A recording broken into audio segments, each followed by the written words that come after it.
બપોરના 12 વાગી ગયા અને રોજનો એ જ સવાલ, આજે શું બનાવું? પછી વિચાર આવ્યો, જેનું જે ફેવરેટ છે એ જ બનાવી દઉં. મારી દીકરીના ઓલ ટાઈમ ફેવરેટ ગુજરાતી કઢી અને ભાત. અને મને તો સેવ ટામેટાનું શાક અને મકાઈનો રોટલો મળી જાય તો બીજું આપણને જોઈશું. એટલે જ આજે બન્યું એકદમ ઘરેલું, સાદું અને દિલથી બનાવેલું ગુજરાતી જમવાનું. આજે રથયાત્રાનો દિવસ પણ હતો એટલે દિવસ બધું ખાસ બની ગયું. ઉપરથી બાજુવાળાના ઘરે ગૃહપ્રવેશ હતો.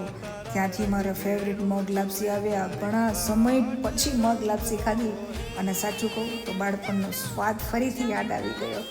આ જમવાનું મારા સાસુને પણ બહુ જ ગમ્યું એટલે આજે એમને પણ પ્રેમથી જમાડ્યા. બસ એમાં જ તો દિવસની ખુશીઓ છે.